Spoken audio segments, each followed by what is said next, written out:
నమస్తే నాగేశ్వర్ గారు. ఈ తొక్కిసలాట మీద వైఎస్ఆర్ కాంగ్రెస్ పార్టీ వర్సెస్ కూటమి అన్నట్లుగా డైలాగ్ వార్ కొనసాగుతుంటే మరోవైపు TTD chairman versus deputy CM Pawan Kalyan ఒక కామెంట్ చేశారు సార్. ఖచ్చితంగా టిటిడి బోర్డు ఎందుకు ఏర్పడింది, మేము ప్రజలు ఓట్లు వేశారు కాబట్టి, మేము గెలిచాం కాబట్టి, మా ప్రభుత్వం అధికారంలోకి వచ్చింది కాబట్టి మీరు ఈ పొజిషన్లో ఉన్నారు కాబట్టి ప్రజలకు ఇబ్బంది కలిగినప్పుడు మీరు బాధ్యత వహించాల్సి ఉంటుంది, క్షమాపణ చెప్పాలి అని చెప్పి. సో ఘటన జరిగిన తర్వాత రోజు చంద్రబాబు నాయుడు అండ్ పవన్ కళ్యాణ్ వీళ్ళిద్దరు కూడా తిరుపతి వెళ్ళారు, అక్కడ పరామర్శించారు. తప్పు జరిగింది, క్షమాపణ కోరుతున్నాను అంటూ పవన్ కళ్యాణ్ క్షమాపణలు కూడా అడిగారు ప్రజల్ని. ఒకసారి ఆ బయట ప్లే చేయండి. భక్తులందరికీ, ఏడుకొండలవాడి భక్తులందరికీ, హైందవ ధర్మాన్ని నమ్మిన ప్రతి ఒక్కరికి, క్షతగాత్రులైన వారికి, ప్రతి ఒక్కరికి, ప్రాణాలు కోల్పోయిన వారికి, వారి కుటుంబాలకి, స్నేహితులకి, బంధువులకి తప్పు జరిగింది.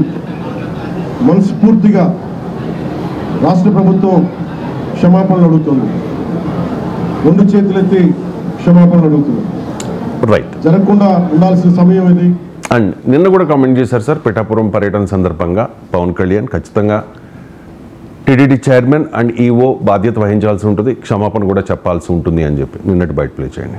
అడిగాను నేను తిరుమల డైరెక్ట్ నాకు సంబంధం లేకపోవచ్చు, కానీ నేను దాంట్లో భాగస్వామ్యం ప్రభుత్వంలో. మీరు నారా చంద్రబాబు గారు గెలవకపోయినా, నేను గెలవకపోయినా, 164 మంది ఎమ్మెల్యేలు గెలవకపోయినా టీటీడీ బోర్డు ఎక్కడి నుంచి వస్తుంది?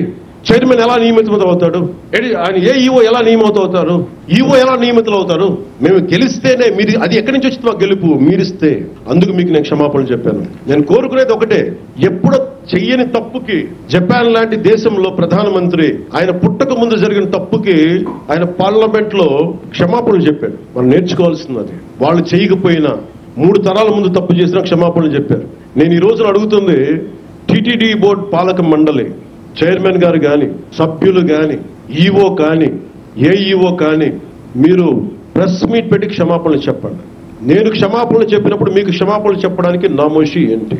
రైట్, ఇలా పవన్ కళ్యాణ్ వాళ్ళకి చెప్పిన వెంటనే బిఆర్ నాయుడు టిటిడి చైర్మన్ మాట్లాడారు సార్. ఆయన మాటల్ని వక్రీకరించారు అని చెప్పి ఆ తర్వాత సవరించుకునే ప్రయత్నం చేశారు. బట్ ఆయన అన్న మాట ఏంటంటే, ఎవరో చెప్తే మీకు క్షమాపణలు చెప్పాలా అని అన్నారు. అది పవన్ కళ్యాణ్ ఉద్దేశించే చెప్పారు అంటూ జన సైనికులు కొంతమంది మాట్లాడుతున్న పరిస్థితి. ఒకసారి బిఆర్ నాయుడు ఏమన్నారో విందాం. బయట చెప్తే చెప్పడంలో తప్పులేదు, చెప్పినంత మాత్రాన చనిపోయిన వాళ్ళు బతికి రారు కదా. అది అవన్నీ ఎవరో ఏదో మాట్లాడారంటే వాటికన్నిటికి స్పందించాల్సిన అవసరం లేదు. కాకపోతే తప్పిదం జరిగింది, అది ఎలా జరిగింది, ఎట్లా జరిగింది అనేది ఎంక్వైరీ చేస్తారు. బాధ్యుల మీద కఠినమైన చర్యలు తీసుకుంటారు, అందులో ఏమాత్రం డౌట్ లేదు. రైట్ సార్, క్షమాపణ చెప్పినా చెప్పకపోయినా చనిపోయిన వారు ఖచ్చితంగా తిరుగురారు. పవన్ కళ్యాణ్ అడిగారు క్షమాపణలు చెప్పండి అని చెప్పి, ఎవరో చెప్పారని చెప్పి, ఎవరో అడిగారని చెప్పి చెప్పాల్సిన అవసరం లేదు అనేది బిఆర్ నాయుడు గారి వర్షన్. ఎవరో అడిగితే చెప్పాల్సిన అవసరం లేదు, కానీ అడిగింది అక్కడ ఉప ముఖ్యమంత్రి. అడిగింది ఈ కూటమి అధికారంలోకి రావటానికి మ్యాన్ ఆఫ్ ద మ్యాచ్ అయిన పవన్ కళ్యాణ్. ఈ కూటమికి నెంబర్ 2 పొజిషన్లో ఉన్న నాయకుడు. దానికి పవన్ కళ్యాణ్ ఒక రీజనింగ్ కూడా ఇచ్చాడు, చాలా పర్ఫెక్ట్ రీజనింగ్ ఇచ్చాడు. ప్రజలు మాకు ఓట్లేస్తే మేము గెలిచాము, మేము గెలిచాం కనుక మీరు బోర్డు ఏర్పడింది, మేము గెలిచాం కనుక బోర్డుకు ఒక చైర్మన్ పదవి వచ్చింది, మీకు ఆ పదవి వచ్చింది, మేము గెలిచాం కనుక పలానా అధికారి ఏఈఓగా అపాయింట్ అయ్యారు, మేమే గెలవకపోతే జరిగేదే కాదు. అందువల్ల మమ్మల్ని ప్రజలు గెలిపిస్తే మేము మిమ్మల్ని నియమించాం కనుక మీరు బాధ్యత, మీరు మేము కలిసి ప్రజలకు బాధ్యత వహించాలి అన్నాడు. సో ఒక మనకు డైరెక్ట్గా మనకు బాధ్యత ఉందా లేదా అనే సెకండరీ. మనం ఇప్పుడు చిన్నప్పుడు చదువుకున్నాం, ఎక్కడో లాల్ బహదూర్ శాస్త్రి రాజీనామా చేశారు రైల్వే యాక్సిడెంట్ జరిగితే అని. లాల్ బహదూర్ శాస్త్రి రైలు నడిపాడా? ఆయన ఎందుకు రాజీనామా చేశాడు? ఇప్పుడు రాజీనామా ఆ కాలం లాల్ బహదూర్ శాస్త్రిజీ కాలం కాదు. ఇప్పుడు రాజీనామాలు చేసుకుంటే మనకు మంత్రులే ఉండరు, చైర్మన్లే ఉండరు. అందువల్ల ఇప్పుడు రాజీనామాలు చేయమని నేను అనడం లేదు, కానీ క్షమాపణ చెప్పడానికి అభ్యంతరం ఏంటి? తప్పు జరిగిందని కూడా ఒప్పుకుంటున్నారు. ఇప్పుడు ఇక్కడ వీళ్ళ గందరగోళం ఏంటి అంటే, ఒకసారేమో తప్పు జరిగింది, బాధ్యులపైన చర్యలు తీసుకుంటామంటారు, మరొకసారేమో తప్పు మాది కాదు గత ప్రభుత్వం తప్పంటారు. సో అనుకూల మీడియాలో వార్తా కథనాలు వస్తాయి. అప్పటి టోకన్ల పద్ధతి వల్లనే ఇది జరిగింది, అప్పటి వైకుంఠ ద్వార దర్శన పద్ధతి ఒక్కరోజు 2 రోజులు ఉన్నదాన్ని 10 రోజులు చేశారు, 10 రోజులు చేయడం వల్లనే జరిగింది అని ఒకసారి అంటారు. దాంట్లో లాజిక్ ఎవరికి కనిపించలేదు. ఎందుకు అంటే మరి అప్పుడు టోకన్ల పద్ధతి వల్ల జరిగి ఉంటే మరి ఆ టోకన్ల పద్ధతి మీరు తీసేయాల్సి ఉండే, మీరెందుకు తీయలేదు అనే ప్రశ్న వచ్చింది. దానికి తోడు టోకన్ల పద్ధతి వైకుంఠ ద్వార దర్శనానికి ఏముందా, ప్రతిరోజు టోకన్లు ఇస్తారు కదా, కింద టోకన్లు ఇవ్వరా ప్రతిరోజు? మరి అప్పుడెప్పుడు టోకన్లు ఇచ్చినప్పుడు కాలేదు కదా. పవన్ కళ్యాణ్ అన్నాడు కదా 4 లక్షల మంది వచ్చినప్పుడే ఏమీ కాంది, ఇప్పుడు ఎందుకు జరిగింది అన్నారు. ఇప్పుడు అంతకన్నా తక్కువ క్రౌడే ఉన్నారు కదా, మరి తక్కువ క్రౌడ్ ఉన్నప్పుడు ఎందుకు జరిగింది? ఇలాంటి ప్రశ్నలన్నీ వచ్చే వరకు ఆన్సర్ లేకుండా పోయింది. దాని మొదలు ఆ గత ప్రభుత్వ టోకన్ల మీద వదిలేద్దామని అనుకున్నారు. వదిలేసే వరకు ఈ క్వశ్చన్స్ అన్నీ వచ్చాయి. మరి రోజు ఇచ్చే టోకన్లే కదా, వైకుంఠ ద్వార దర్శనానికి ఎక్కువ టోకన్లు ఇచ్చారు అంతే తేడా తప్ప రోజు టోకన్లు ఇస్తారు మీకు కింద. ఉచిత దర్శనానికి రోజు టోకన్లు ఇస్తారు, అదేం కొత్త కాదు. సో ఆన్లైన్లో టికెట్లు అమ్ముతారు, ఉచితంగా కింద టోకన్లు ఇస్తారు, విఐపి దర్శనాలు ఉంటాయి. ఈ 3 నార్మల్ దర్శనాలకు ఏవైతే ప్రాసెస్ ఉందో వైకుంఠ ద్వార దర్శనానికి కూడా అదే ప్రాసెస్. తర్వాత 10 రోజులు చేయడం వల్లనే జరిగింది అంటే జనం నవ్వుకున్నారు. 10 రోజుల్లో జరిగితే స్ప్రెడ్ అవుతుందా, 2 రోజుల్లో ఉంటే స్ప్రెడ్ అవుతుందా? విచిత్రమైన ఆర్గ్యుమెంట్ చూడండి. కామన్ సెన్స్ చెప్తుంది కదా. ఇప్పుడు 2 రోజుల్లో జరిగే కార్యక్రమాన్ని మీరు 10 రోజులు విస్తరించి ఆ క్రౌడ్ డిస్పర్స్ అవుతుందా, కలిసిపోతారా? ఇప్పుడు మీరు ఒక చిన్న రూమ్లో క్రౌడ్ పెట్టిన దానికి గ్రౌండ్లోకి వదిలేస్తే తొక్కిసలాడ జరుగుతుందా? 10 రోజులు పెట్టడం వల్ల ఇంకా తగ్గుతారు కదా. కామన్ సెన్స్ చెప్తుంది కదా ఇది. అదే 10 రోజులు పెట్టడం వల్లనే జరిగింది అంటే విచిత్రంగా ఉంది ఆర్గ్యుమెంట్. సో తర్వాత 2022 నుంచి తొక్కిసలాట జరిగింది అంటే మరి దానికి మళ్ళీ నాలాంటి వాడు క్వశ్చన్ ఇచ్చారు. 2022 నుంచి తొక్కిసలాటలు జరిగితే మనమేం మీడియాలో చదవలేదే, ఇదే టీటీడీ హిస్టరీలో మొదటిసారి జరిగిందని మీరే చెప్తున్నారు కదా.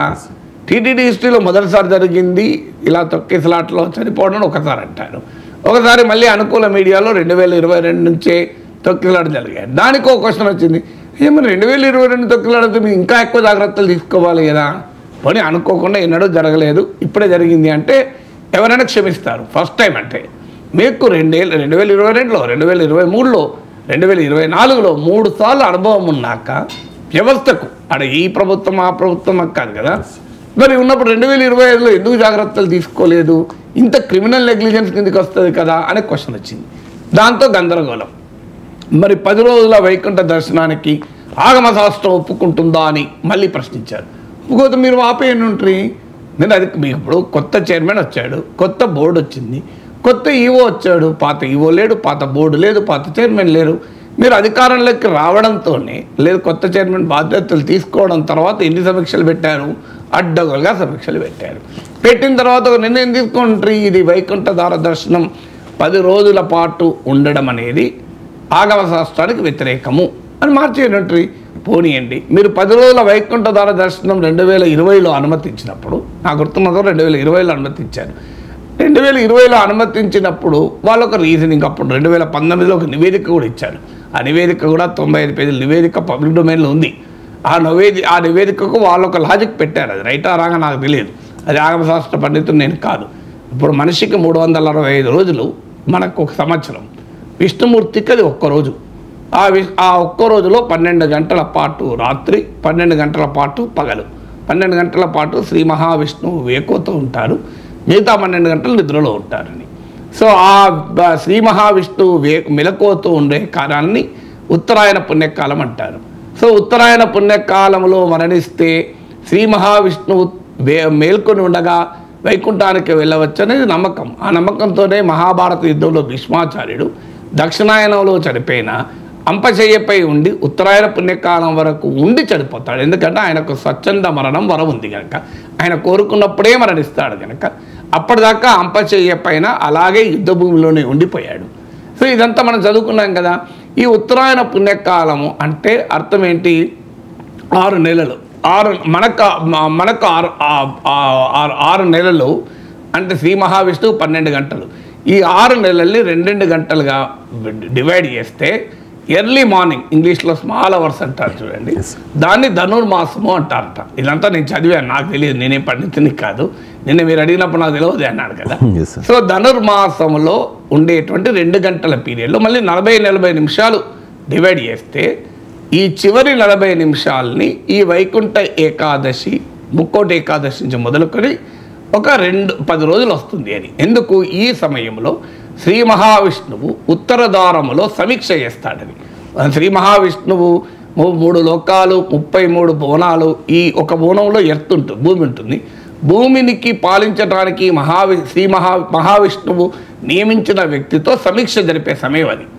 ఆ సమయంలో అంటే శ్రీ మహావిష్ణువు సమీక్ష జరిపే 2 గంటల పీరియడ్లో చివరి 40 నిమిషాల పీరియడ్లో భూమికి పాలించే వ్యక్తి కూడా ఆ సమీక్షలో ఉంటాడు కనుక మన పాలకుడు ఆ సర్వశక్తివంతుడైనటువంటి మహావిష్ణువుతో సమీక్ష సమయంలో గనక ఉత్తర ద్వారం ద్వారా ప్రవేశిస్తే వైకుంఠానికి మనము ఆ దేవదేవుని చూపులు మన పైన పడితే నమ్మకం.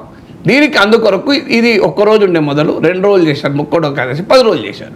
ఈ లాజిక్ రైటా రాంగా నాకు తెలియదు, నేనేం ఆగమశాస్త్ర నిపుణుని కాదు. సో కానీ ఇదొక లాజిక్తో 2019లో ఒక నివేదిక విడుదల చేశారు. 2019 నుంచి 24 వరకు దీన్ని ఎవరు ఖండించలేదు నాకు తెలిసిన వరకు రాజకీయ పార్టీ. సో మీరు అధికారంలోకి వచ్చాక ఈ లాజిక్ కరెక్ట్ కాదు, ముక్కోటి ఏకాదశి ఒక్కరోజు మాత్రమే మనము వైకుంఠ ద్వార దర్శనం ఉండాలని. ఇక్కడ కూడా ఒక సమస్య ఉన్నది. ఎందుకంటే వైష్ణవాలయాలకు, నేను అది కూడా చదివింది చెప్తున్నాను, క్షమించండి ఒకవేళ అందులో తప్పు ఉంటే, వైష్ణవాలయాలకు 7 ప్రాకారాలు ఉంటాయి. మీరు శ్రీరంగం అయితే మన తిరుమల టెంపుల్కి లేదు, 2 ప్రాకారాలు ఉన్నాయి. అందువల్ల ఉత్తర ద్వారం లేదు తిరుమలకు.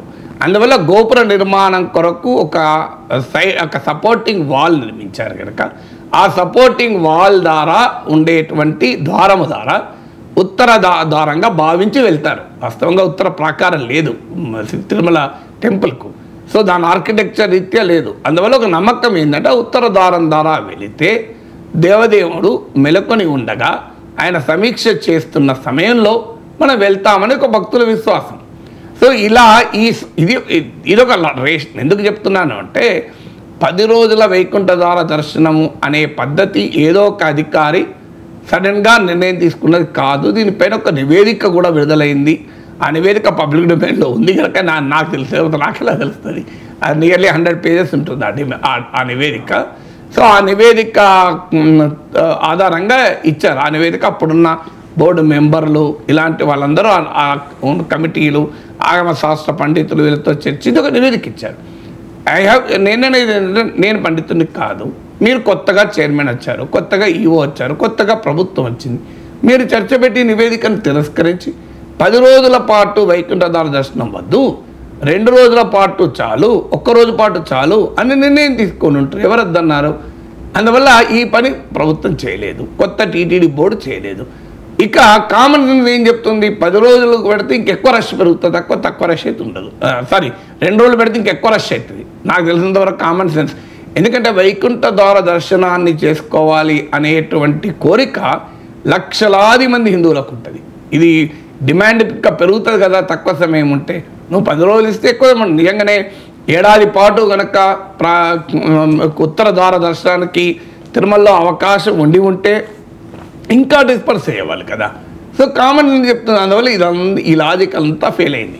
టోకెన్ల విధానమే తప్పు, ఉత్తర ద్వార దర్శనం 10 రోజులు పెట్టడమే తప్పు అంటే అది did not stand for reasoning. ముందు అనుకున్నారు రాజకీయంగా వేసిపడేద్దాం ఇంకో వేరే గత ప్రభుత్వం పైన అనుకున్నారు. అది క్లిక్ కాలే. క్లిక్ కానప్పుడు ఇక మొదలుపెట్టారు, తప్పిదం జరిగింది అని మొదలుపెట్టారు. అంతకుముందు తప్పు మాది కాదు అన్నారు, తప్పు గత ప్రభుత్వ నియమాల వల్ల అన్నారు. అది నిలబడకపోవడంతో తప్పు జరిగింది అన్నారు. తప్పు జరిగింది అన్న తర్వాత ఎవరు తప్పు జరిగింది అంటే ముఖ్యమంత్రి సమన్వయ లోపం ఉంది అధికారుల మధ్య అన్నారు. ముఖ్యమంత్రి సమక్షంలో టీటీడీ ఈవోలు వాదించుకున్నారు. నాకేమి చెప్పడం లేదని చైర్మన్ అంటాడు, నీకేం చెప్పాలి అని చెప్పినా అని ఈవో అంటాడు, నువ్వు మాకు చెప్పి చేసినావా అని ఈవో అడుగుతాడు.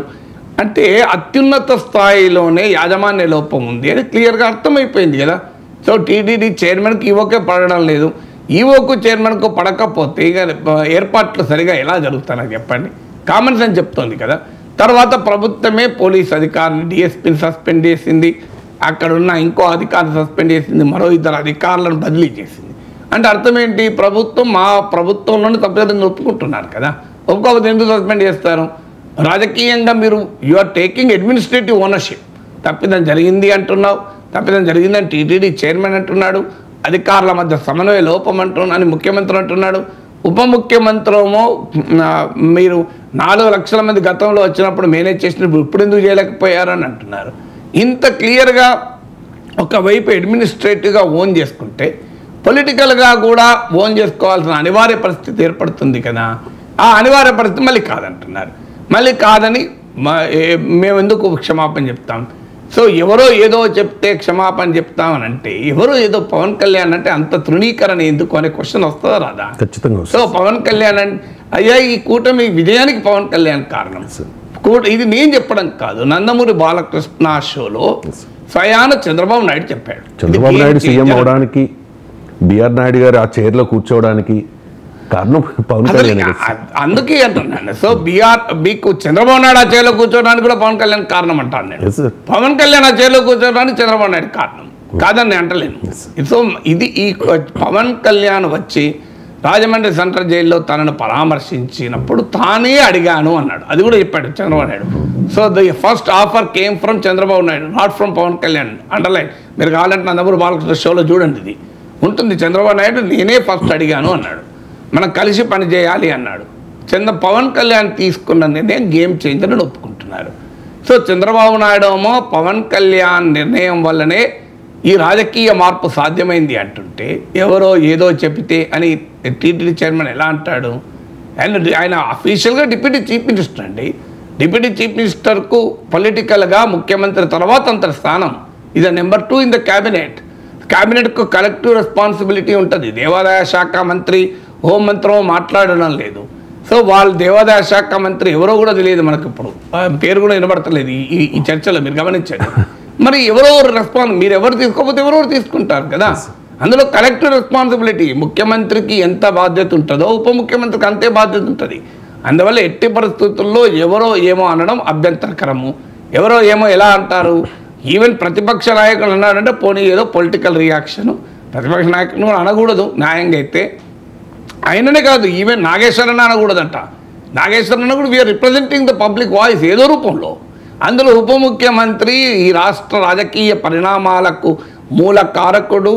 ఇవాళ కూటమి అధికారంలోకి రావటానికి చంద్రబాబు నాయుడు భాషలో చెప్పాలంటే గేమ్ చేంజర్ అయినా పవన్ కళ్యాణ్ ఎవరో ఏమో ఎట్లవుతుంది? అయినా ఎవరో ఏమో చెప్పినా అది మంచా చెడా అనేది ఆధారంగా తీసుకొని స్పందించాలి. ఏం పవన్ కళ్యాణ్ ఇచ్చిన సలహా ఏంటి?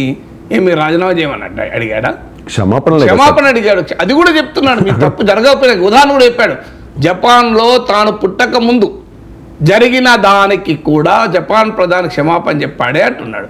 అంటే మిమ్మల్ని దోషిగా పవన్ కళ్యాణ్ చెప్పడం లేదు. ఎందుకంటే పవన్ కళ్యాణ్కి ఆ మేరకు రాజకీయ పరిజ్ఞానం ఉన్నవాడే.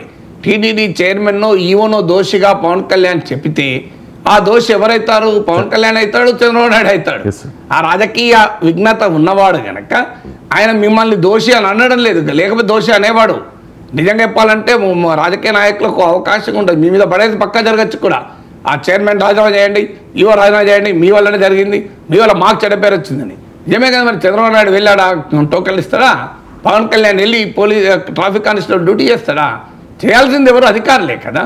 అందువల్ల ప్రత్యక్ష బాధ్యత తీసుకోవాల్సింది చైర్మన్ ఈవోలే కదా. సో అందువల్ల ఇప్పుడు చైర్మన్కి ఈవోకు పడదు, చైర్మన్కు ఉప ముఖ్యమంత్రి కూడా గ్యాప్ ఉంది అన్నట్టు మాటలు వినబడితే మరి ఎక్కడికి పోతున్నది ఈ వ్యవస్థ? ఎందుకు పోతున్నది? సో దీంట్లో సామాజిక కోణాలు ఇప్పుడు సాక్షిలో నిన్న చర్చ జరుగుతున్నాయి. ఈవో సామాజిక కోణం, చైర్మన్ వాళ్ళు గోలా. సో దీన్ని ఇంత రాజకీయాన్ని ఈ స్థాయికి ఎందుకు తీసుకురావాలి? దేవదేవుని సన్నిధిలో రాజకీయాలు ఏంటండి? స్పష్టంగా let somebody own of the responsibility. So మీరు చెప్పండి, ఎస్ ఈ తప్పు జరిగింది, ఇంకోసారి జరగకుండా. ఒకసారేమో గత ప్రభుత్వం మీద వేయాలని చూశారు, ఒకసారేమో కింద అధికారుల మీద చర్యలు తీసుకున్నారు. కానీ ఎక్కడా క్లియర్ ఓనర్షిప్ లేదు. పవన్ కళ్యాణ్ ఒక్కడే క్లియర్ ఓనర్షిప్ తీసుకుంటున్నాడు. కుట్ర సిద్ధాంతం, టీడీపీ నేతల కుట్ర సిద్ధాంతం, ఇది కుట్ర జరిగింది, గత ప్రభుత్వ కుట్ర, మాకు చెడ్డ పేరు రావాలి అని కుట్ర చేశారని కూడా వార్తలు వచ్చాయి. ఈవెన్ చంద్రబాబు నాయుడే అన్నట్లు వార్తలు వచ్చాయి. నేను కానీ దాన్ని వ్యాలిడేట్ చేయడం లేదు, ఎందుకంటే ఆయన బయట లేదు కనుక నేను ఐఎమ్ నాట్ ఓనింగ్ ఇట్. కానీ ఆ వార్తలన్నీ వచ్చాయి.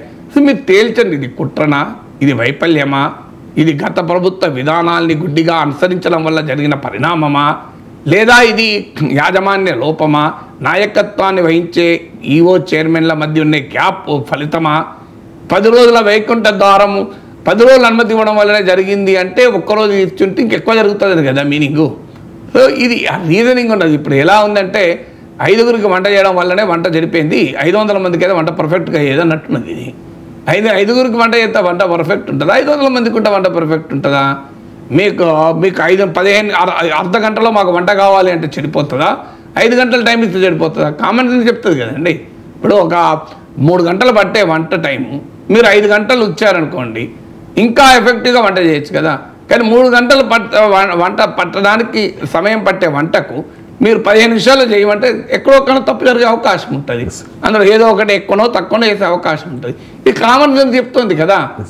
అందువల్ల మీరు క్లియర్గా పవన్ కళ్యాణ్ చెప్తున్నట్లు there should be some ownership. ఇప్పుడు ఇంకా విచిత్రం ఏంటంటే పవన్ కళ్యాణ్ ఏమో చాలా ప్రొయాక్టివ్గా వచ్చి తప్పు జరిగింది క్షమించండి, ఆ హిందవ ధర్మాన్ని నమ్మే వారందరికీ కూడా నేను క్షమాపణ చెప్తున్నా అంటున్నాడు. కానీ single TDP leader Chandrababu Naidu కానీ, లోకేష్ కానీ, దేవాదాయ మంత్రి కానీ, హోంమంత్రి కానీ ఇంతవరకు ఒక్క మాట ఈ రకంగా ఒప్పుకోలేదు. ఇది కూడా మీకు క్లారిటీగా కనబడుతుంది. కూటమిలో ఉన్న భారతీయ జనతా పార్టీ స్పందించడం లేదు. వాళ్ళు ఎక్కడున్నారో కూడా తెలియదు, దీనిపై రియాక్షన్ లేదు వాళ్ళది. సో టీడీపీ ఏమో కుట్ర సిద్ధాంతాలు చెప్తోంది, పవన్ కళ్యాణ్ ఏమో తప్పు జరిగింది అని ఓపెన్గా ఒప్పుకుంటూ. దేవాదాయ శాఖ మంత్రి ఆనం రామనారాయణ రెడ్డి గారు అనేది ఏంటంటే డబ్బులు ఇచ్చి చంద్రబాబు నాయుడిని క్షతగాత్రులతో తిట్టించారు అని నేను కామెంట్ చేశారు సార్. అంతే, అంతకు మించి ఇంకేం మాట్లాడారు. దాన్ని బట్టి మీరు ఎవరిని అవమానిస్తున్నారు? క్షతగాత్రులను అవమానిస్తున్నారు అనా కదా. అంటే డబ్బులు ఇచ్చినోడు ఎంత దుర్మార్గుడో తీసుకున్నాడు అంతే దుర్మార్గుడు కదా. అంటే ఇప్పటికీ కూడా మీరు ఎవరిని అవమానిస్తున్నారు? బాధితులు అవమానిస్తున్నారు. ఇంతకన్నా అభ్యంతరకన్నా ఇంకోటి ఉంటుందా? డబ్బులు ఇచ్చిన వైఎస్ఆర్ కాంగ్రెస్ నేతలు తప్పైతే తీసుకున్న క్షతగాత్రులు తప్పే కదా. అంటే అంత నీచులాంటి క్షతగాత్రులు పాపం ఆసుపత్రుల్లో వాళ్ళు ఇబ్బందులు పడుతుంటే వాళ్ళు పైసలు అవినీతికి పాల్పడి వాళ్ళు ఎవడు ఏం చెప్పినా అది అంటున్నారు అంటే ఇది న్యాయమా? మీరు దీనికి ఏమైనా పద్ధతి ఉంటుందా చెప్పండి. సో అందువల్ల మనకు ఇప్పుడు మీరు మాది తప్ప ప్రతి ఒక్కరిది మాది మేము తప్పలం కావు, మిగతా వాళ్ళందరూ తప్పే, క్షతగాత్రులు తప్పే, చనిపోయిన వాళ్ళు తప్పే, వాళ్ళ కుటుంబాలు తప్పే. ఇక కొన్ని రోజులు అయితే ఈ భక్తులు ఎవరు రమ్మన్నాడు అండి అంటారు కావచ్చు. నెక్స్ట్ స్టేజు వీళ్ళందరూ ఆ రోజు వైకుంఠ ద్వార దర్శనం కోరుకోవడం వల్లనే జరిగింది కదా, అసలు ఈ భక్తులే రాకపోతే జరిగేది కదా, తప్పదా భక్తులదే అనే దశకు కూడా చేరుకుంటారేమో. ఇక అంతే కదా, నిజమే కదా, భక్తులు రాకపోతే గొడవ అయ్యేదే కాదు కదా. ఇప్పుడు ఇన్ని 1000 మంది రాకపోతే అసలు తొక్కిలాడి జరిగేది కాదు 100 మంది ఉంటే. అందువల్ల తప్పు ఎక్కడ తప్పు భక్తులది. ఇంకా దశకత్వం అసలు దేవదేవుందే తప్పు. అసలు ఇది తిరుమలలో వినవడం వల్లనే కదా ఇదంతా జరిగింది అని అంటారా? ఏం లాజిక్ అండి? క్షేత్రగాత్రులు డబ్బులు తిని మాట్లాడుతున్నారు. మీకు పొలిటికల్గా ఉంటే మీ అపోనెంట్లను ఎంత అన్నానండి, నాకు అభ్యంతరం లేదు. దయచేసి దేవదేవుణ్ణి పట్టుకరాకండి ఈ రాజకీయ గోల్లో. ఈ టీడీపీ వైసీపీ పంచాయతీలో వెంకటేశ్వర స్వామిని ఇప్పటికే చాలా చాలా ఎక్కువ పట్టుకొచ్చారు. ఇక ఆపండి ఇకనైనా. సో ఆయన ప్రసాదాన్ని పట్టుకొచ్చారు, లడ్డూను పట్టుకొచ్చారు, ఆఖరికి వైకుంఠ అత్యంత పవిత్రమైన జీవితంలో ఒక్కసారైనా వైకుంఠ ద్వార దర్శనం చేసుకోవాలని తహతలాడే కోట్లాది హిందువుల మనోభావాలపైన ఏంటి దాడండి? నాకు అర్థం కాని దాడిది. అరే వాళ్ళు ఏదో పాపం భక్తితో వచ్చారు, వాళ్ళు అనుకోకుండా తొక్కిసలాటలో బాధితులయ్యారు. బాధితులై వాళ్ళు పడిపోతే నేను ఆ ప్లేస్లో ఉంటే, దేవాదాయ శాఖ మంత్రి ప్లేస్లో ఉంటే ఏమంటానంటే, క్షతగాత్రులు బాధలో ఉన్నారు, బాధపడుతున్న వ్యక్తి ఆవేదనలో అంటారు, దానికి మనము వాళ్ళ పరిస్థితిని అర్థం చేసుకోవాలి అనాలి తప్ప వాళ్ళని పట్టుకొని నువ్వు డబ్బులు తీసుకొని అంటున్నావు అంటే వీళ్ళు ఏమనుకుంటున్నారంటే మేము జగన్ అంటున్నాం అనుకుంటున్నారు. అర్థం కావడం లేదు. అది క్షతగాత్రుల పైన కూడా అటాక్ కదా, వాళ్ళ నిజాయితీ పైన అటాక్ కదా. శ్రీ వెంకటేశ్వర స్వామి దగ్గరికి వచ్చి వైకుంఠ ద్వార దర్శనం చేసుకునే వాళ్ళు అంత నీతిమాల పని చేస్తారని కదా మీరు చెప్పేది.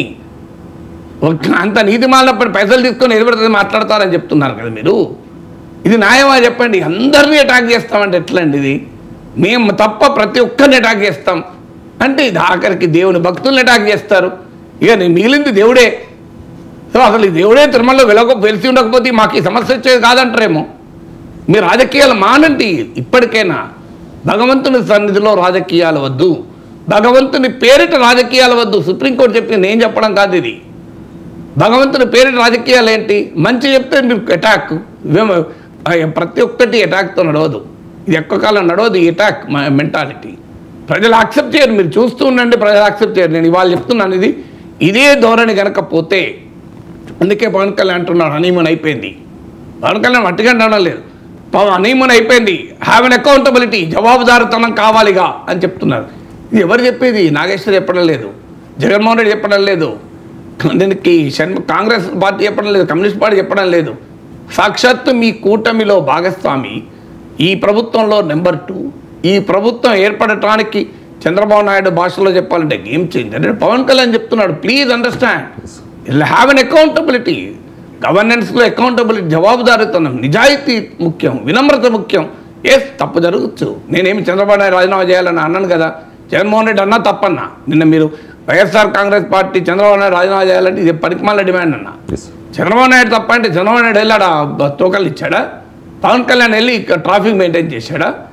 పొలిటికల్గా ఓనర్షిప్ ఉంటుంది, నేను ఒప్పుకుంటాను. మారల్గా ఓనర్షిప్ ఉంటుంది, నేను ఒప్పుకుంటాను. కానీ అది రాజీనామా చేయమని డిమాండ్ ఏంటి అని అన్నాను నేను. I did not support it. మీరు గమనిస్తే వైసీపీ నేతలు ఆ డిమాండ్ చేస్తే ఇది పనికిమాల డిమాండ్ అన్నా. అందువల్ల నేను అడుగుతున్నది అంటే ప్రభుత్వంలో ఉన్నప్పుడు హుందాతనం ఉండాలి, ప్రభుత్వంలో ఉన్నప్పుడు జవాబుదారీతనం ఉండాలి. ప్రభుత్వంలో ఉన్నప్పుడు కూడా మేము మాత్రం నూనె రాసుకొని తిరుగుతాం, మేము దొరకం, ప్రతి ఒక్కంది తప్పే. మీకు గత ప్రభుత్వానికి తప్పు, అధికారులకు తప్పు, ఆఖరికి భక్తులు కూడా తప్పు. వాళ్ళు పైసలు తీసుకుని మాట్లాడతారు. మాది మాత్రం తప్పు కాదు, మేము చాలా గొప్ప వాళ్ళం. ఆనం రామనారాయణ రెడ్డి గారి స్టేట్మెంట్ ఏంటంటే, సార్ డబ్బులు ఇచ్చి చంద్రబాబును తెప్పించారు. జగన్ మనిషి ఆసుపత్రిలో 18 మందికి డబ్బులు పెట్టిన తెల్ల కవర్లు పంచారు. ఆ దృశ్యాలు సీసీ కెమెరాల్లో ఉన్నాయి. జగన్ అనుచరులు శవాల మీద పేలాలు ఏరుకునే రాజకీయం చేస్తూ ఉన్నారు అని చెప్పేసి ఆంధ్రజ్యోతిలో వచ్చిన వార్త. సీసీటీవీ ఫుటేజ్ అంటే బయట పెట్టండి, పెట్టి మీరు జగన్ ఎంత అన్నాను నాకు అభ్యంతరం లేదు. శవాల మీద రాజకీయాలు చేసుకుంటానండి, ఇంకేమన్నా నాకు అభ్యంతరం లేదు. దయచేసి భక్తులు అనకండి, దయచేసి వైకుంఠ ద్వార దర్శనానికి వచ్చి మీ వ్యవస్థ అసమర్థత వల్ల గాయాలపై ఆసుపత్రిలో చికిత్స పొందుతూ ఆ దేవదేవుని దర్శనం చేసుకొని సంతృప్తిగా ఇంటికి వెళ్దాం అనుకునేవారు శతగాత్రులై బాధలు పడుతున్న వారిపైన మీరు ఏ ఆధారాలు మీ దగ్గర ఉన్నాయంటున్నారు కదా, ఆధారాలు ఉన్నా మాట్లాడకండి అంటే నేను. ఈవెన్ ఇది సందర్భం కాదు, సమయం కాదు.